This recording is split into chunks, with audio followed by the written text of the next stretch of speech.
थोड़ा सा विंध्य प्रदेश के इतिहास के बारे में जानने की इच्छा थी। थोड़ा सा इतिहास के बारे में प्रकाश डालिए।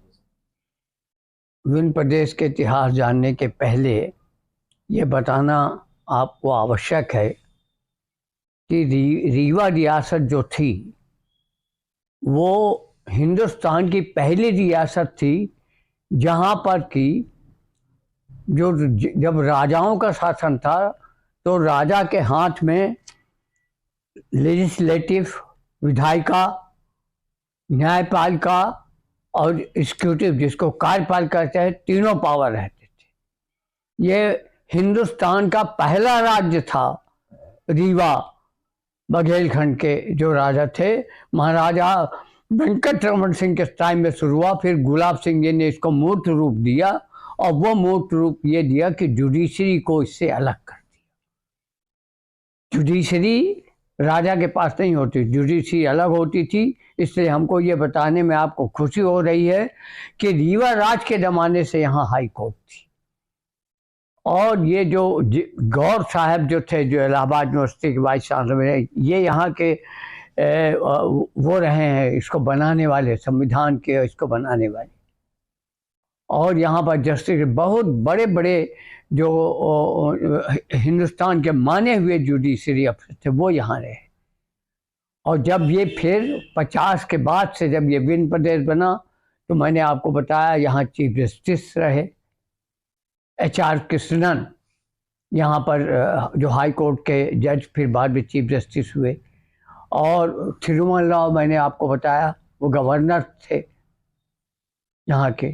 और सर, पहले मुख्यमंत्री का चयन के रूप में कौन आया, कब इसका गठन हुआ विंध्य प्रदेश का, थोड़ा इस पे चर्चा करिए। देखिए, सर्वप्रथम तो पहले 50 में जब भारत स्वतंत्र हुआ तो यहाँ पर प्रधानमंत्री का पद दिया गया और वो कैप्टन अवधेश प्रताप सिंह उसके प्रधानमंत्री बने।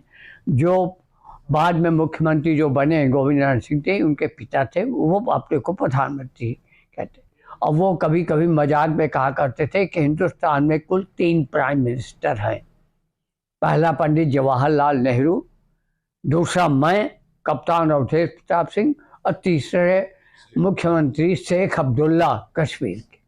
फिर सर विंध्य प्रदेश में जब विंध्य प्रदेश में चुनाव हुआ तो वो प्रजातांत्रिक तरीके से चुनाव हुआ और शंभूनाथ शुक्ला यहाँ के बने। शंभूनाथ शुक्ला ओरिजिनली यूपी के प्रतापगढ़ के रहने वाले थे, लेकिन वो यहाँ आकर के और शहडोल जिले में आकर के रहते थे। उनका घर अभी भी बना हुआ, लेकिन उनका हेडक्वार्टर जो था वो रीवा था।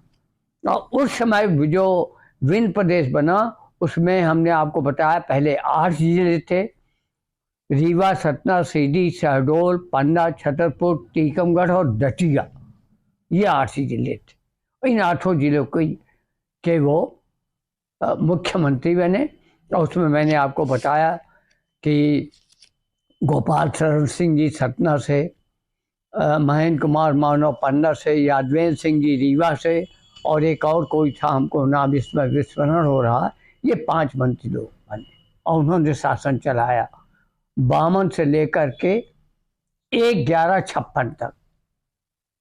और 1156 को फिर मध्य प्रदेश बन गया, विलय हो गया। मध्य भारत, महाकौशल, भोपाल और विंध्य प्रदेश का, और वो बनकर भोपाल। ये सर, जब विंध्य प्रदेश का विलय हो गया मध्य प्रदेश में, तो सारे जो 3 और जो स्टेट थे उनका भी विलय हुआ, तो वो तो लगातार विकसित होते गए, महानगर वहां बनते गए, लेकिन ये अपना विंध्य क्षेत्र ये पिछड़ता क्यों गया? विंध्य प्रदेश को पिछड़ने का एक कारण ये था कि ये स्टेट थी। और आप देखिए जरा, महाकौशल उधर नहीं थी, उधर राजशाही थी, रविशंकर शुक्ला वहाँ थे महाकौशल में। इधर तख्तमल जैन थे इंदौर तरफ, उधर भोपाल में शंकर दयाल शर्मा जी थे, और यहाँ शंभूनाथ शुक्ला थे। तो क्या हुआ कि ये जो मीटिंग वगैरह हुई जो दिल्ली में, ये सब, उसमें जो वर्चस्व था केंद्रीय मंत्रिमंडल का, तो वो उधर खींच लिए। और इस कारण से क्या हुआ कि ये रविशंकर शुक्ला जो थे, वो जो 1935 में बनी थी भारत आंदोलन की, उसके भी एक मेंबर थे, उनके काफ़ी। इसलिए उस समय जो ये मध्य भारत छत्तीसगढ़ जो अब कहलाता है ये बना, तो इसमें काफ़ी योजनाएं आ गई और वो भी रिच स्टेट थी। सर इंदौर वगैरह जो विकसित शहर पहले से ही थे और विकसित हो गए, भोपाल राजधानी बनने से और विकसित वहाँ भी। लेकिन यहाँ जो है वो उस प्रकार से विकास नहीं हो सका जैसा होना चाहिए, और जब विकास का कार्य प्रारंभ हुआ तो विलय हो गया मध्य प्रदेश में।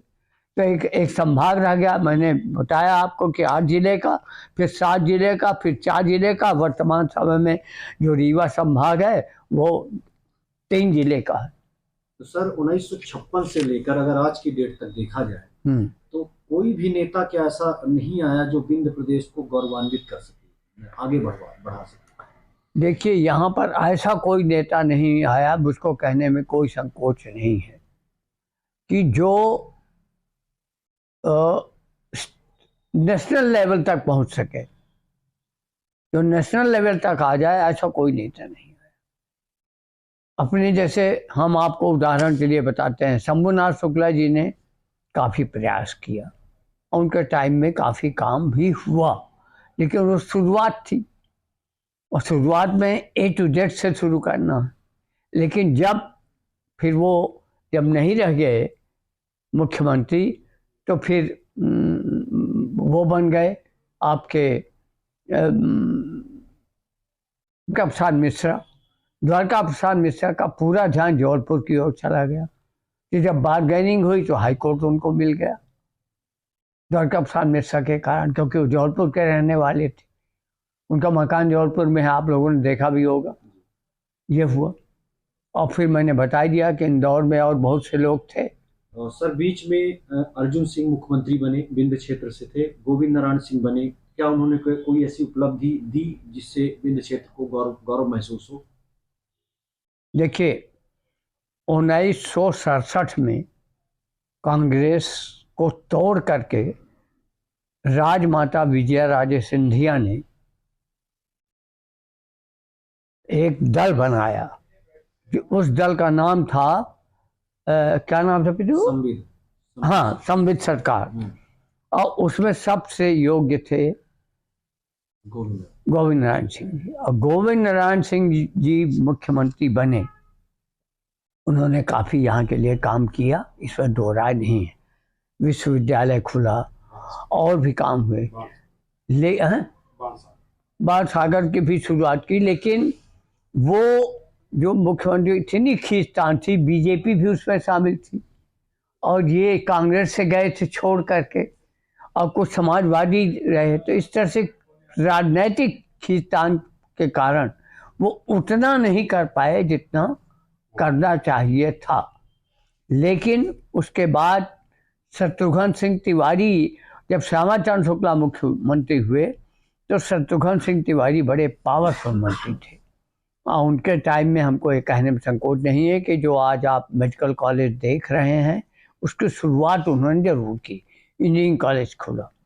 लेकिन जो मेडिकल कॉलेज का है उस समय वो केवल उन्होंने उसको आधारशिला जिसको कहते हैं वो किया था। इसी बीच उनकी सरकार बदल गई।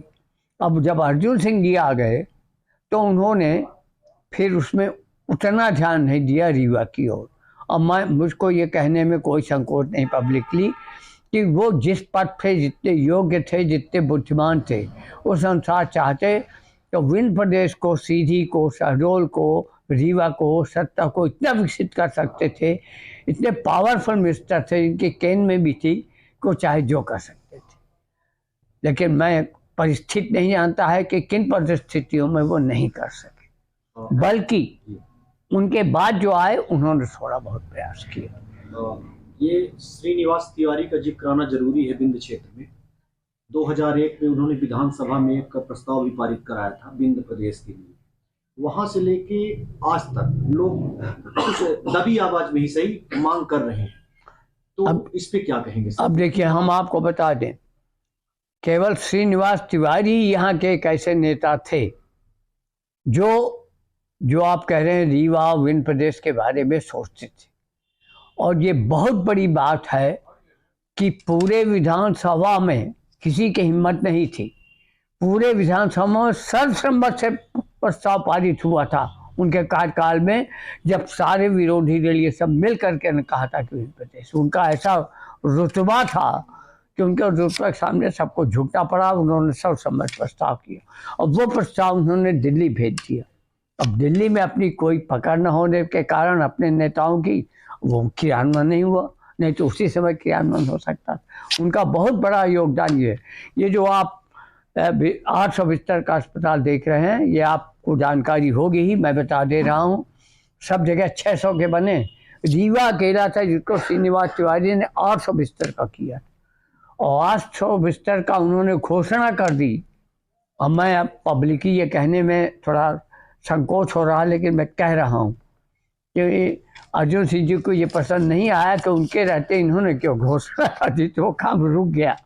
और जब वो पुनः मंत्रिमंडल में आए और स्वास्थ्य मंत्री उन्होंने अपने पद लिया क्लेम करके दिग्विजय सिंह टाइम में, तब 800 बिस्तर का हुआ। वो आज आप देख रहे हैं कि मध्य प्रदेश का सबसे बड़ा 800 बिस्तरों का अस्पताल उनके कारण। तो सर ये जो मांग चल रही है अलग विंध्य प्रदेश, अब जहाँ तक सवाल विंध्य प्रदेश का है, मैंने आपको बता ही दिया कि उन्होंने सर्वप्रथम मांग की थी, वो भी विधानसभा से प्रस्ताव पाई, क्योंकि कॉन्स्टिट्यूशन में ये लिखा हुआ है कि तभी कोई राज्य बन सकता है जब उस प्रदेश की विधानसभा प्रस्ताव पारित करे। सबसे बड़ा जो कॉन्स्टिट्यूशनल है।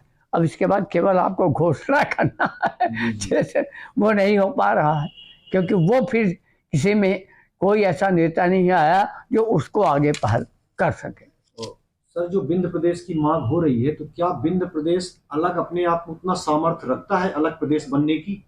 विंध्य प्रदेश अगर बनता है तो मेरी सोच ये है कि जितने प्रदेश बचेंगे उन सबसे अधिक उन्नत करेगा। अगर यहाँ पर योग्य और सामर्थ्यवान और केंद्र तक पहुँच वाले नेता बन गए तो वो इसको सबसे उत्कृष्ट और ऊर्जावान और संपत्ति वाला राज्य बनाएंगे, जिससे कि मदद दूसरों को हो। तो सर विंध्य प्रदेश के लोगों को, नेताओं को क्या करना चाहिए कि विंध्य प्रदेश बनने की ओर अग्रसर?